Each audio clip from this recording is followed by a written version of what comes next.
Assalamu alaikum and welcome to another fabulous edition of Living the Life. This evening with Ruqayya Khatoon. Of course, and with Shamiza Rashid. Welcome to tonight's show. We have two fantastic guests here today. Stories from around the world, as usual. And I'm really excited about that, we'll be sampling some bubble tea. Bubble tea? Bubble tea. I've never had it, so I'm uber excited about that. It's amazing. Fantastic. Now, our first guest is from a unique global company that organises trips and adventures for volunteers to create memories and to help them achieve their dreams. Yes, I'm really excited about both our guests. Bubble tea and travelling. What more could you ask for? This is Living the Life. Because our second guest, right, Bubble tea, she's the marketing manager of a company, I've already given it away, that makes and tastes like really tasty range of bubble tea. And if you don't know what that is, you'll find out, because we will be trying some later, won't we, Shamiza? Do you know what? I've never had it before, so I'm really quite excited about this. I've heard about it, I've seen it, but never tasted it. And I'm like a bubble tea fanatic. Oh, fantastic. So this will be a good combination. I'll get overexcited, and hopefully by the end of this show, I'll be a fan. You'll be a fan too. Yeah. And can you guess where bubble tea was created, where it originates from? Bubble Land? Bubble Land is good, if Bubble Land is also known as Taiwan. Okay. Yeah. I was going to say Japan. Close, right? Okay. Close. It's very bubbly All right. in Taiwan. So bubble tea actually originated in Taiwan in the 1980s, and it became really popular, and it became popular in the Asian market before it hit all like the rest of the world. And the first time I tried it, I've got to tell you the story, was with my friend from New York, and it was a massive craze in New York, and we literally went all around London looking for bubble tea. And at that time, it didn't really exist. So now, it does.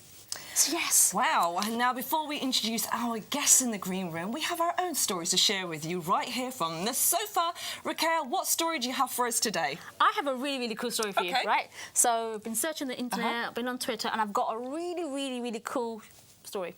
So you know how I love my food, right? Now, you can get your burger delivered to your desk in your office. Do you know why? Okay. Because the world's smallest burger van has been created. The world's smallest burger van. Burger van in the van. Oh, I like that. Go on. It's so small, right? Only a child can actually drive it. And it's so small, it can actually go up lifts. So even if you're in Canary Wharf on the 20th floor, you can have a burger delivered to your door. How exciting. Now, the question is, how are they able to get a licence for a child to drive the van? It's small. Okay. And it's electric. It's electric, and it has different rules and all of that kind of stuff. So, yeah, it's all right. It's totally legal. Really exciting. And apparently the burgers are really small, because the van is small. They can't fit all the ingredients in it, so the burgers are like... Like, there must be tiny, mini ones to fit in there. How cool. That's awesome. That's really cool. That's a really quirky story. Yeah, have you on food, because this show's all about food. You've got one to match. Well, I've got a really interesting story. It's an award-winning New Zealand ice cream chef by the name of Giappo. Now, he's fused Sicilian influence with British tradition for his new creation, because he has created... Now, you need to hear this correctly, I'm listening, all right, I'm listening. Be braced for this. Right. Yorkshire pudding ice cream cone. You heard it on the show today. That sounds good. That sounds good. Now, the Yorkshire pudding cone will come in 8 different flavours, using New Zealand dairy and locally produced ingredients. So they're going to have British-inspired flavours like creme anglaise. Nice. And rhubarb. Now, basically that's like posh, British. Rhubarb and cream. And, so they'll be making the menu quite exotic as well. So we can have burger for mains, ice cream in a Yorkshire cone for dessert, and bubble tea too, while sitting in Morocco. And do you know what? Do you know what I had this morning? Go on. Yorkshire pudding and dal. Honestly, this morning. And we had Yorkshire pudding with beans and cheese grated in the pudding. You know, the fusion in my household... I quite like the idea of Yorkshire pudding and dal. Yeah, it's it like goes, East meets it really West, does. isn't it? So it's my idea, just if anybody's just like tuning in and wanting to find out, some recipe ideas and cooking opportunities from this show, it was mine. Yorkshire pudding and dal. Exactly, you've heard it first. Now, do you know who we've got in our guest room, our green room? Do you know who we've got? Oh, excited, actually. Go on. We have 2 amazing ladies waiting for us in our green room. Ladies, can you hear us? Hi. Hey! Welcome to the show. Now, I'm going to get this surname wrong. Kat Wczesniak and Carly Wilkes. Did I say your name right, Kat? More or less, but it's good. Well, I'm glad she tried it rather than me with my braces. But welcome to the show, ladies. How are you? Yeah, good, thank you. How are yourselves? I'm really excited. You're bringing us food and travel to the show today. Well, food, drink, bubble tea. Really excited. First time I'm experiencing it. Kat, I've got to ask you, right, so you do lots of trips and lots of adventures kind of stuff. What is your ultimate favourite activity or trip to go on?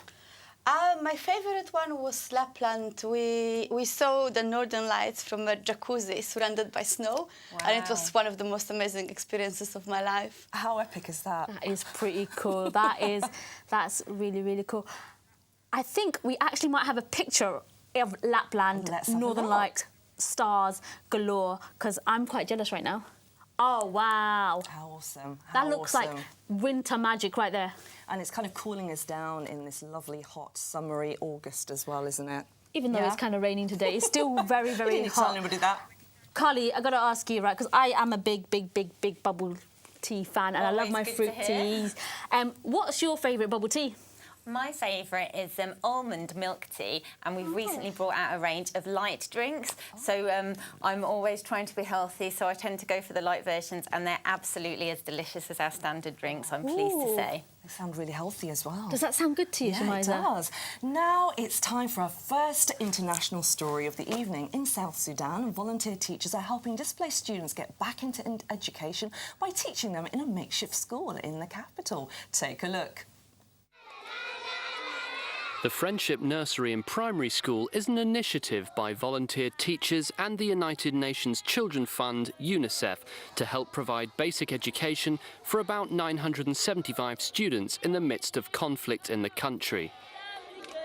Rita John is among 40 teachers who are offering their services at the makeshift school. I want to teach these kids so that they come. Some of them they come pilots, some of them they come doctors. Then some of them even they will come a president so that they can lead us in South Sudan. Then I'm happy with them. I want to show them how to love themselves and how to sit in one place like brothers and sisters. The most recent fighting in Juba has uprooted about 36,000 people who have sought shelter at UN compounds, and 14,900 are still displaced. The students at the school learn under trees or out in the open. Teaching materials like chalkboards have been donated, but the teachers are calling on more well-wishers to help erect proper shelter that can shield the students from the sun and the rain. We have now good number of people, but they don't benefit from those materials that are being brought. So we are looking forward and asking UNICEF and other education partners to provide us with some learning material, and also to construct a school so that the children may learn. About 344 girls and the 631 boys are currently enrolled at the school. That is pretty epic, isn't it? It's what a beautiful story, you know, education wherever it can be found, children and teachers passioned about it will come together. Beautiful story. And I love just how everywhere is a classroom. Of literally, course, and open air, can't get better than that. You know. And from one great story, we've got another one right here for you, but this time our guest is on our couch.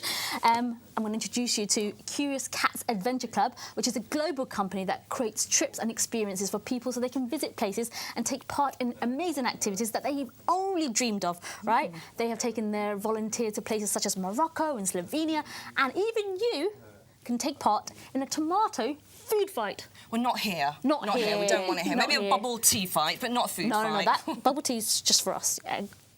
Now, here to tell us more about this fascinating travel service, please welcome Kat Wczesniak. Hello and welcome. Hello. We're going to start first. How do we say your surname?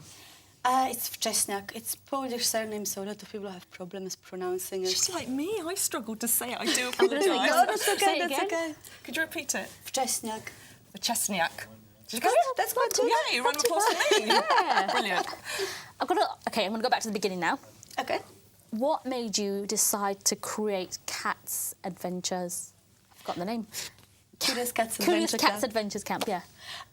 It basically started as a bit of a hobby.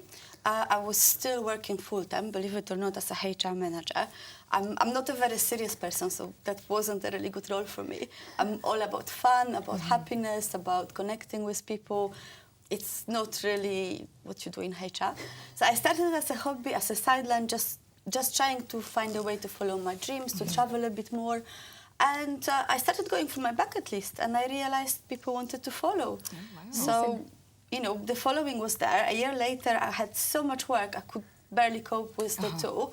I tried reducing hours at my full-time job, but that didn't help much. It was still too much work.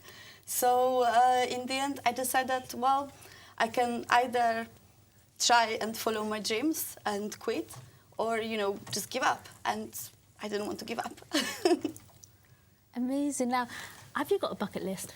Do you know what? Travel. I was planning to travel to one country per day using my local plane service. I'm not going to mention the name of the service, and European countries. Per day? Per day. Wow. And it can be done, but you've got to keep it close by, obviously, to be able to travel in the day and come back. That's pretty amazing. You know, so maybe you could put that on one of your adventures, Kat. You're full of ideas today, aren't you? Oh, I am. That's what this show's about, sharing the love. Now, Kat, tell us about some of your favourite trips or activities.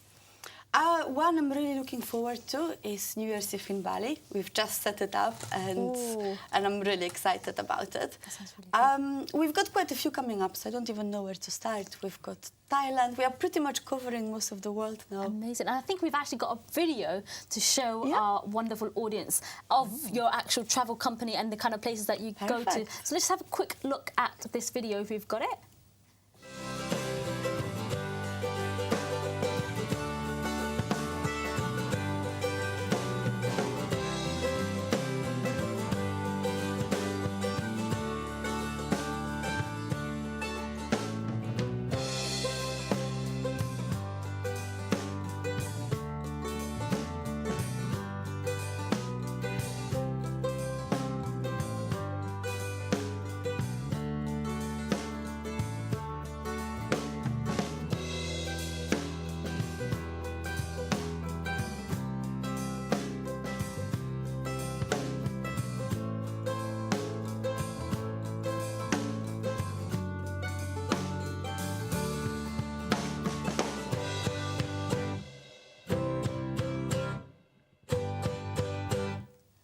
So pretty. That was really pretty, the burst of colour, and it's so vibrant. This is just a very local adventure. It's literally half an hour away from London.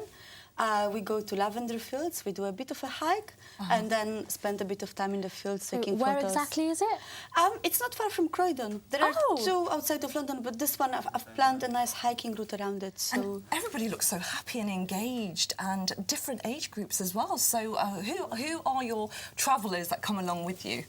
So you are completely right. It's all about happiness and following your dreams with Curious Cat. There is no age restrictions, there is no restrictions whatsoever, as long as they are adults, just because there are different regulations when you work with children. Absolutely. But other than that, everyone is welcome. As long as they've got adventure in their heart, they're welcome. And what are the key things to adventure? Oh, good question. It's a very good question. For me, it's anything that gets you out of your comfort zone or allows you to try something different. So we do have loads of things under this umbrella. We do dinners at Down Le Noir, for example, the restaurant where you eat in the dark. So you might not think as a restaurant as an adventure, but it definitely is. We've tried to find ones that are. Now, I've got to ask, so we know a little bit about the kind of stuff that you're going to do. So you've got Bali and you've got this. What would you say is the most sort of, the thing that has really struck you from all the past adventures that you've been on? Except your highlight. Lapland, Let's say your highlight. It's really difficult to beat the Lapland one. I think I've learned so many different things. It's really difficult to pick one. The Northern Lights from a jacuzzi, that was definitely a highlight.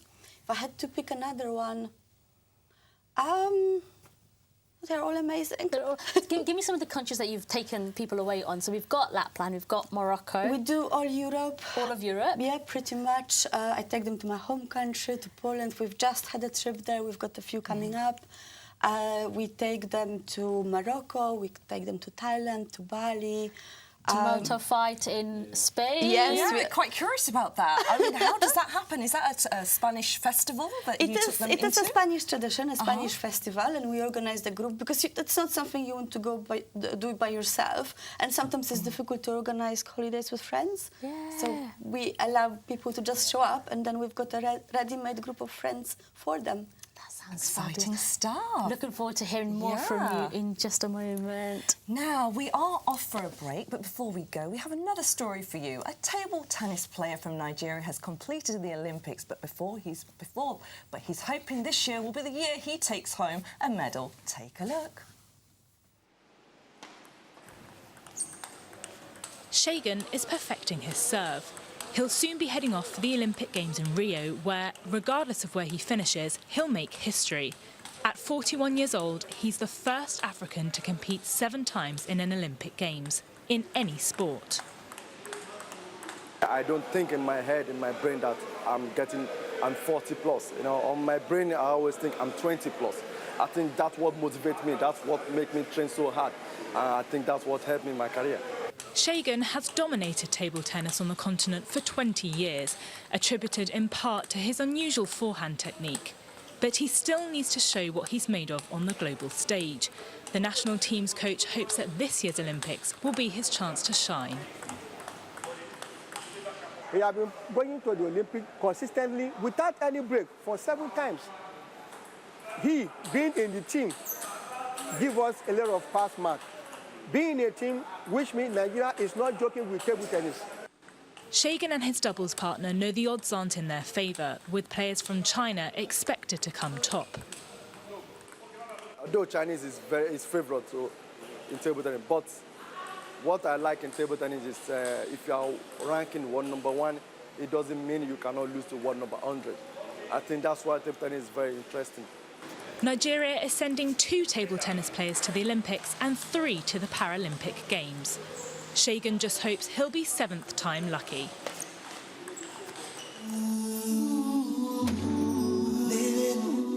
Coming up after the break, people from countries around the world have started trading Olympic pins ahead of the Rio Games. Collecting and trading the pins has been around for decades and is an activity to help develop friendships and for fans to unite and celebrate the highly anticipated gaming event. Rami Kashu is a Palestinian fashion designer based in the US who is gaining attention for his elegant designs that have the likes of Queen Rania of Jordan wearing. He has returned to his country for a limited time to cater to the fashion needs of the women there, and he hopes to branch out and establish himself in the Arab world. Don't go anywhere. Assalamu alaikum. Assalamu alaikum and welcome back to Living the Life.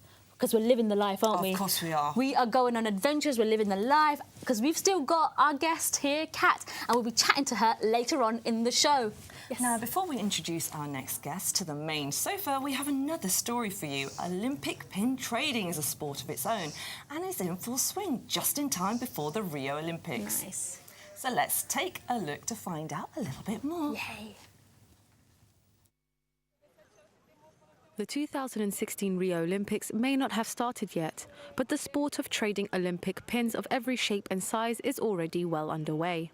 On Monday, men and women from the United States, Iceland, Italy, Australia and elsewhere had already begun gathering at the gates of the Olympic Park to take part in a collecting obsession that stretches back decades. Sydney Marantz has been trading pins since the 1964 Tokyo Olympics and has made tens of thousands of trades over the last half-century. Well, I've been to 16 Olympic Games and I've been trading pins at 15 of them. At 1960 in Rome, I was too young. I was there on a European holiday with my family. But since 1976 in Montreal, then we went to 84 in Los Angeles. Then I've been to every summer game since then, and winter games since 1998 in Nagano. So this is my 16th Olympics, and I've been trading in all but the first. The trade itself does not tend to involve the exchange of money. Only the pins of individual sports from athletes and rare pins, of which there are only a few and are highly prized and desperately sought after. Morant said he enjoyed the social element of trading pins and wasn't involved in the business to make any money. Well, I have about 14,000 pins in my collection, and I probably have another 10,000 pins to trade, of which I brought about 1,000 here. So I've probably traded 50 or 60,000 times, because sometimes you'll trade a pin because someone wants it and the pin they give you you already have, so you put it back on your trading board and they're happy, they got what they want, and you got a pin to replace the pin you gave them. So that's called churning, and I'm glad to churn. Some people won't trade unless they get something they need or want, either to sell it or to put it in their collection. I don't sell, but I'm social, so I enjoy just the trading and the meeting of people. He said he simply liked to take part in a tradition that has been around for the whole history of the Olympics. First of all, it started probably more than 100 years ago when the athletes came and exchanged pins with each other as a gesture of friendship. There's pictures of Olympic Games back as early as the first Olympic Games where you see competitors wearing pins from their clubs, their shooting clubs or their golf club or their equestrian club. And they started actually exchanging pins probably around the turn of the end of the 20th century. And it's become popular among spectators since probably Montreal. Before that, it was pretty much just among the insiders. Now it's considered the largest spectator sport at the Olympic Games. And it's a way of making your Olympic experience a little more intense than just going to the games and walking around, which is great into itself. But this is another aspect. And you'll begin to see, as the games progress, more and more people with lanyards like you folks have that start to grow pins. That's pretty cool, the pins and stuff. Oh, do you know what? I love pins, but there's one pin I've always wanted. Do you know what? A Blue Peter pin. I've always wanted a Blue Peter badge. I never ever got a Blue Peter badge. Oh, you know what's fabulous? I understand you have loads of pins. Because, I do. Because you are, what was it, a Paralympic? At the last Paralympics, I was volunteering, right? How and they awesome gave us lots and lots of pins. And I was trying to figure out, why do I have a collection of pins? And it's because part of that whole sort of craze, if you will. But now, I'm really excited, guys. I'm trying to contain myself because right in front of me is like lots of cups of amazing bubble tea, because it's time to introduce our second guest. Now, bubble tea originates from... I've got it. It's on the tip of my tongue. Taiwan. There you go. And not Bubble Land, as I said before. No, not Bubble Land, exactly. From Taiwan in Southeast Asia, of course. Now, they contain a tea base, such as green tea or black tea, and it's either mixed with fruit or milk and tapioca balls, right? Do you know what tapioca balls are? Yes, I do. Amazing. Or fruit jellies, or I like them with like these popping bobas that sort of just pop in your mouth and all this lovely gel comes and it's delicious. Sounds crazy. Oh, it's amazing. I can't wait for you to try it. It's my first time. Because our guest is from Bubbleology, and she's here in the city where they sell like lots and lots of different kind of ranges, and she's here to tell us more. Welcome to the show, Carly. Hi. How are you today? Yeah, I'm very well, thank you. Excited to be here. Yeah, and thank you for coming in. And this absolute pleasure. Amazing array of colours who are kind of just like, Yes. it's a dynamo in the space, and I can smell it too. Well, that's what we like. We're a very colourful brand, so I've tried to bring a small selection to represent us best. Thank you so much. Now, let's go back to the origins. I always like to go back. Yeah. Taiwan, that's where it started. How did it go from, like, just tea to bubble tea? Well, it's not actually where Bubbleology started, but you're right that was the origin of bubble tea itself. So it started back in the 80s when basically there was a craze in Taiwan of tea, and obviously there was lots of different tea stalls all looking to differentiate themselves slightly. So somebody came up with the bright idea of adding different flavours and adding bobas, tapiocas, as you mentioned, to the tea, to drive a bit of differentiation and attract people to their tea stalls. The craze absolutely took off, and then it started sneaking in the back doors of different countries via Chinatowns in America. As you mentioned, it's huge in New York, Australia, and now into Europe. Wow. Now, why is it called Bubbleology? It's a mouthful, but why ology at the end of it? Yeah, well, I think it really became understood to be kind of a science, because our founder he also, like yourself, tasted bubble tea, absolutely fell in love with it, as we all have who work for the company, and went through a really rigorous training procedure to understand how to make the perfect cup of bubble tea. Right. We'd like to think that there's lots of other pretenders out there, but I think we're the ones who've nailed it. And as I said, it's like a science, the kind of science that often is associated with very high-level cooking. So that's the idea of it being bubbleology, like a science. Can I just ask, how long does it actually take to make the actual tea itself? Is it a long process? So the brewing of the tea isn't necessarily a long process. We freshly brew the tea every 2 hours, but the drinks are all absolutely freshly made, bespoke for each and every single customer. So hopefully you won't be waiting too long in our stores, and we can make it pretty quickly, but we always make fresh to order. So you're your own mixologist at Bubbleology. If you want it more or less sweet, with tapioca or without, if you want to mix your flavours, the sky's the limit. I've got to ask, so the tapioca balls, I mentioned the popping bobas, but the tapioca balls, what exactly are they? So tapioca is made from the cassava plant, and it's sweetened, which gives it that dark colour that you'll often see. And it's got a consistency a bit like a gummy bear. Right. So it's quite unusual when people taste it for the first time. We've had people say it's a drink that you chew. Oh, that's quite good. Yeah. And the popping bobas, because I absolutely love the popping bobas, because they're like these, I don't know, they're like these jelly things, but explain. Yeah. So it's the shell of the popping boba is actually made from seaweed extract, and I know that sounds a bit strange, but the sensation is really when they pop in your mouth, and they're filled with really delicious fruit flavours that complement the drinks and are quite separate from the flavour from the drink. Are there any health benefits with the drink? So we'd always say that Bubbleology is positioned as a treat. So it's a little treat at the end of the day. It's not something that we'd say that people should be drinking super regularly, but there is a green tea base. So I know a lot of people enjoy green tea, and as I said, it's completely up to the customer if they would like to make it slightly less sweet or no sugar at all. If they're on a health kick, we do a drink called acai berry, which is made with acai juice, which is probably our most healthy option if you want to have a bit of a detox. Can I ask, what if you don't drink milk? So we actually have a range of drinks now that are made with soya milk. Okay. So we'd always recommend asking the Bubbleologist for exact allergens advice when you order, because, as I said, there's lots of things that go in our drinks if people mix their flavours. But we try to cater for as wide an audience as possible. So all our drinks are vegetarian, all our drinks are halal, and now there's the option to have soya milk instead of creamer. And you mentioned halal, so how does that work? Well, all of the drinks are completely vegetarian, and all of the producers that we work with, we make sure are certified halal. So yeah, no concerns when you come to Bubbleology. I've got to start asking about the flavours. Yes. So you mentioned acai berry. Yes. You've got the green teas and you've got the fruit teas and you've got the milk teas.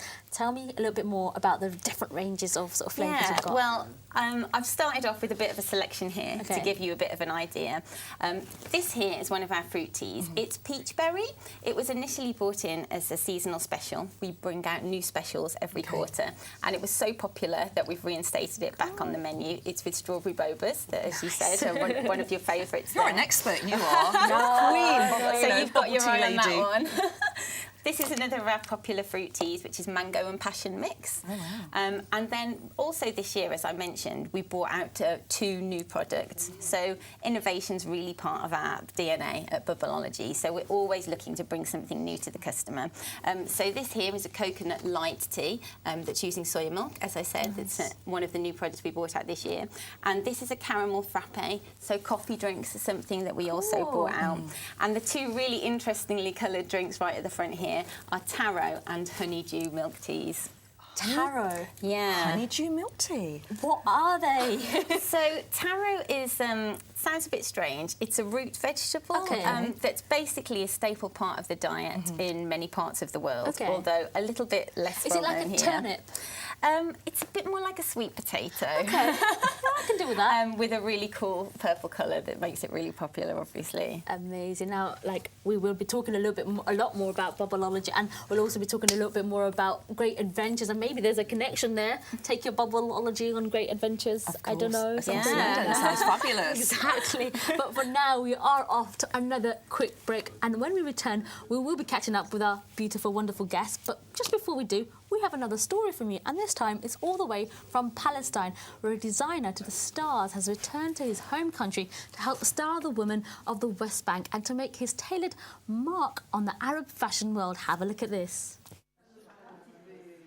Rami Kashu's designs are worn by Hollywood stars and royalty, but for a few days the designer is not in New York, London or Paris, but back home in the occupied West Bank. As on most days, Yasser Arafat Square in central Ramallah is crowded with pedestrians, taxis with screaming horns and fruit sellers lugging their goods on carts. But tucked behind a nondescript door, another world beckons, one of burgundy walls and floor-length mirrors, as Kashu hosts a 3-day pop-up fashion shop. A handful of women of all ages browse the elegant designs, occasionally trying on clothes under the watchful eyes of Kashu, who rushes to dispense fashion advice when needed.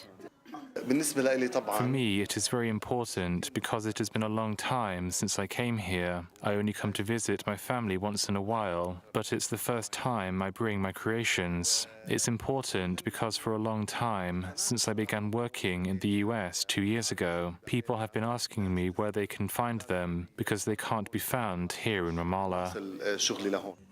The US-based Kashu has a list of celebrity clients, including Hollywood actress Jessica Alba, reality TV star Kim Kardashian and Queen Rani of Jordan. But Kashu, a 40-year-old Palestinian born in Jerusalem, has made replicas for his compatriots of dresses he designed for women they see only in magazines. He left for the United States in 1996 and currently lives in New York. Kashu shot to fame in 2008 when he appeared on the 4th season of the Project Runway reality TV show. Kashu says the show opened doors for him in America and elsewhere. He is now developing his brand in Arab countries.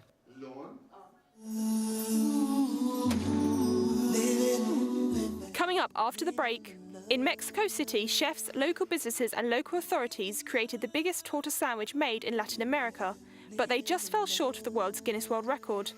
The torta had a variety of fillings and was part of a 3-day fair to support the Mexican sandwich. Stay tuned to find out more. Living the life.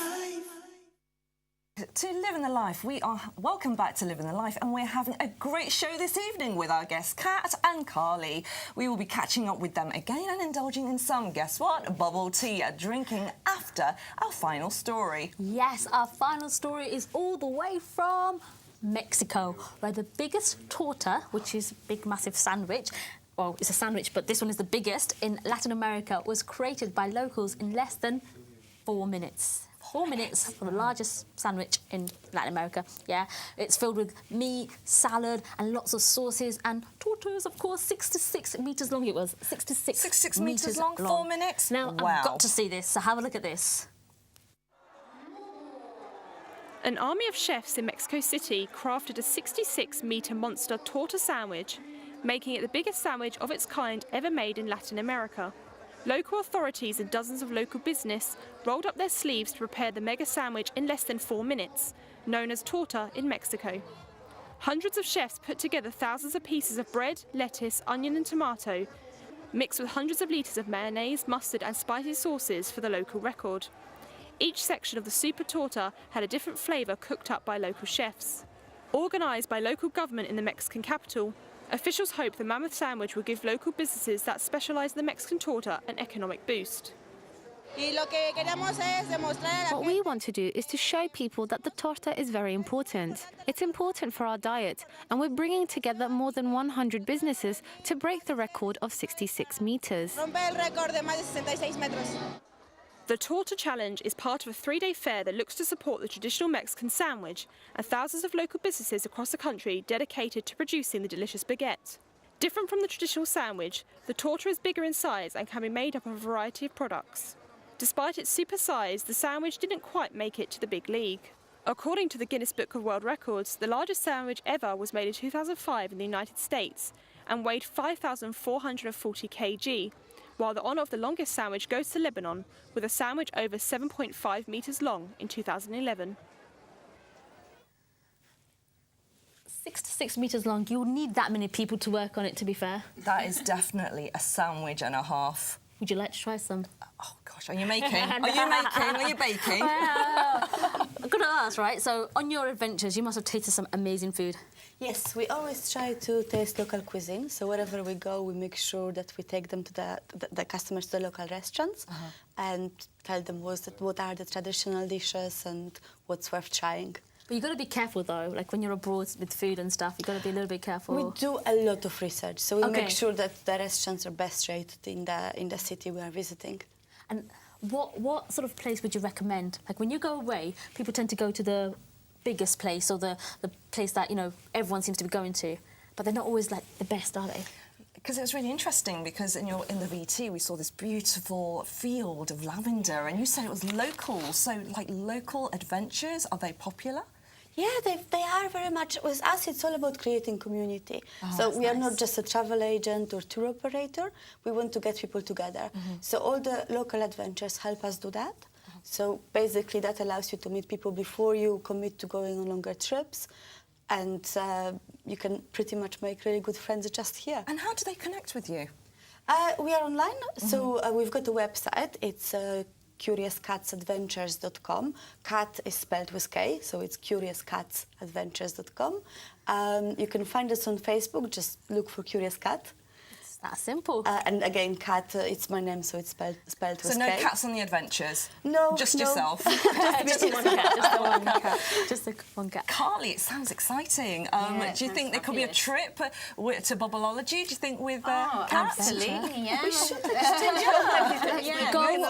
From one shop to the other. Definitely, a and try Bubbleology tour. Our drinks are very portable, so great if you're on the go. Or if you could teach us how to make them, that would be even more fun. Yeah, absolutely. Team building class. We actually do lots of events. Guys, People can hire us. So you're on it. You're going to take me along with you. Yeah. We're all coming together. Yeah. Carly, I'm really curious, because when we think of tea, we think of hot drinks, but from listening to you, it seems to be a lot of cold drinks. So we're probably best known for our cold drinks, and bubble tea is generally thought to be quite a refreshing drink, especially our fruit teas in the summer, although we do hot drinks, and as I said, now we have our coffees as well. So in the winter, there's definitely the opportunity to heat up your drinks, have them hot if you're a little bit chilly, and we can put them in a container that'll keep them warm for you as you're walking around. So in the summer, you're sorted, because you've got your cold drinks, and in the winter you're sorted because you've got your warm drinks to walk around. Yeah, absolutely. Well, in England, it's sort of, you need your hot drinks probably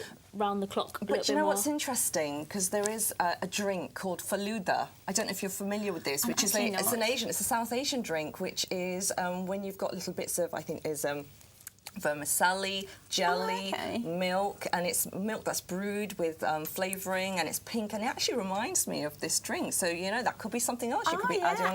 But there's no tea in it. That's the thing. There's no tea, but you can add ice cream in it. Or jelly. Yeah, yummy.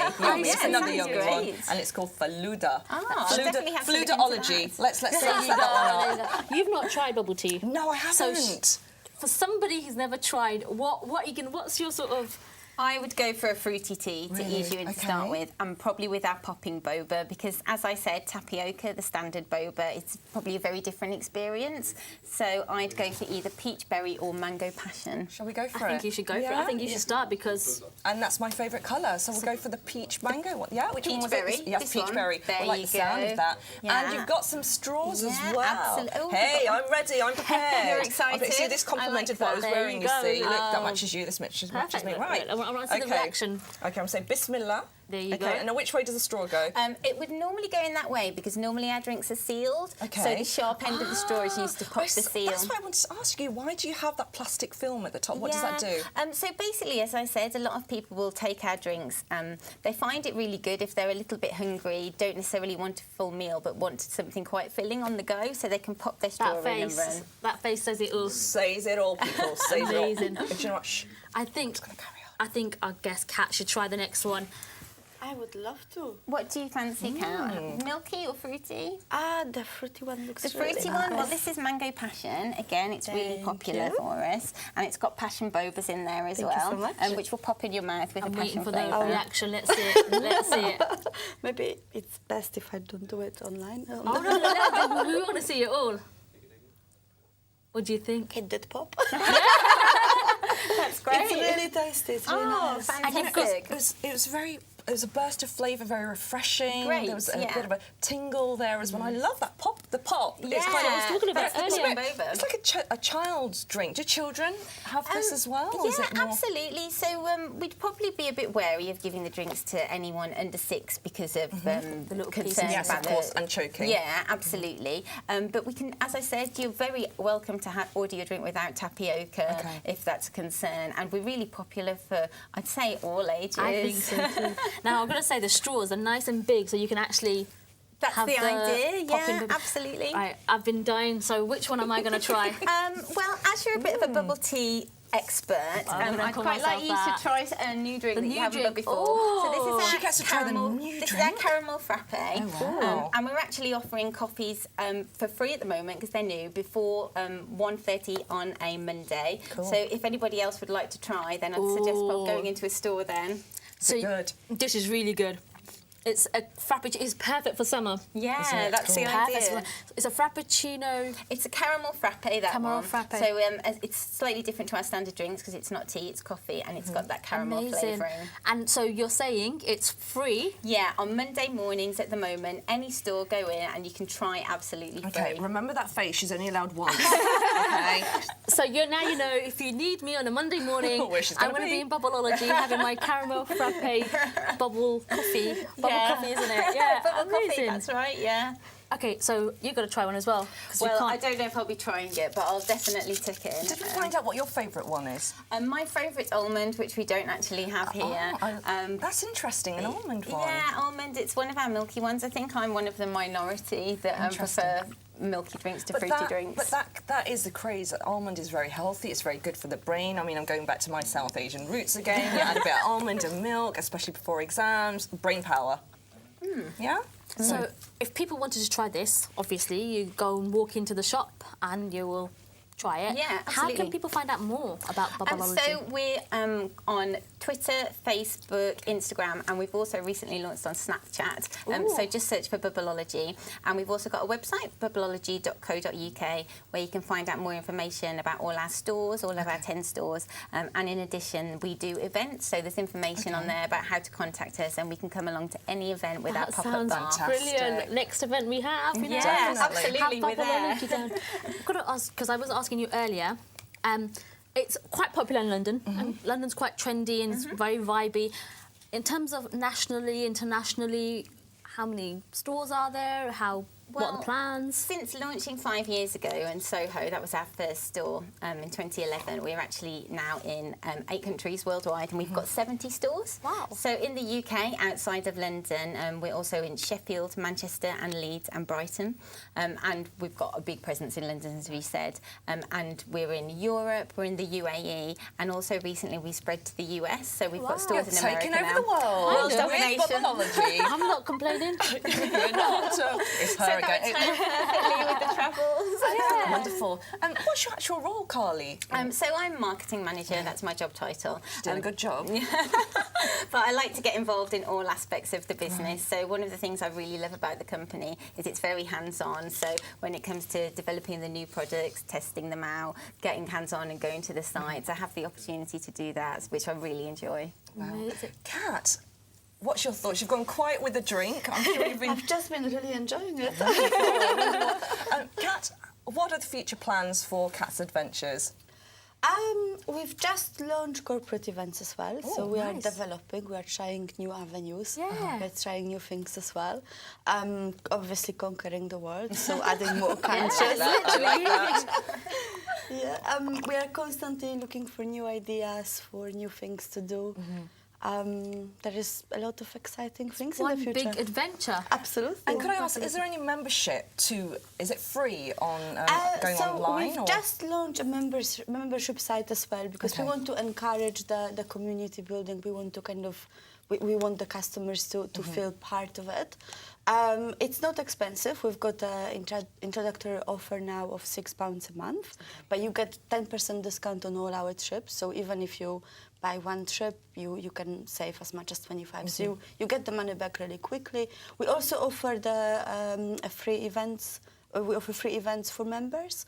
So it's definitely worth it. Is it busy over the summer holidays with parents and children? Do you do activities? We don't work with children, so it doesn't affect us in this way. And we are busy all year round because in the summer we do summery things, in winter we do all the ski holidays, ice hotel, we do Northern Lights, so we've got things for every season. Very well organised. Yeah. It's been a fantastic show today. Brilliant. It's been an absolutely amazing. How is your bubble tea? Do you know what? I've got all the bubbles at the bottom. I just wait. This is the best part. I think. Just yes. And look at the colours. I love the vibrant colours. You've got two different bobas in there. What two? Yeah, so that's light tea and strawberry. You've got in that one. Could you tell the difference between the two different flavours? Shamiza, could you? Do you know what? They both taste nice. Okay. Do you know, I'm just so phased out by this. I'm so. I want more. Well, that's very good. Yes, I do. I want another one. There's 2 more glasses. Well, now there. So, do you do medium and large, or is it just... Yeah, we do, absolutely. We have a regular size and a large size if you're so hooked you want that bigger drink. Yeah. Maybe you be part of the expansion too, you know? So, it's not just me that's a fan, you know? You've converted Shamiza too. It's fun. That's what I found. Yeah. And Kat too. Definitely. It's a big hit. And that's I've got to say, it's been a brilliant show. Thank you, guys, Thanks so much for having me on here. For bringing in the tea and to tell us all about your adventures. Thank you. Best wishes with it all. I think it's going to be fab. It's fabulous, and I love the fact that, I just love the fact that you're so energised as well. You've got lots of energy with you, and I'm assuming it's quite addictive when you leave the adventure. And is everybody on a high? After? Everybody's happy, but when you get yourself out of your comfort zone, it affects the way your hormone works, the way everything works in your organism. So people generally tend to be happier. Yes, yeah, that's what it's all about. Happiness Where's is a your key next to life. adventure? Oh, my next... Do you know what? I'm going to go to a park. I'm inspired. Wow. I'm inspired to go to a local park. We did say, what was it? You don't have to go far for adventure. Of course. It's on our doorstep, isn't it? Yes, it is. And unfortunately, it's the end of the show. My next adventure is going to be to Bubbleology. Is it? Okay. On Monday. There you go, Monday. Exactly. Thank you so very much. But Thank unfortunately, you. we are out of time. A massive thank you to our guests and for you watching at home. Yes, thank you so much. And of course, you can stay with us on Twitter because we're at Islam Channel with the hashtag OTL. I'll make sure that I see all your tweets. So don't forget to tweet in, and don't forget you can also watch your favourite clips again via our website, and of course on YouTube at youtube.com/islamchannel.tv. Now Living the Life will be back at the same time tomorrow. So until then, Assalamu alaikum. Living the life. Living the life.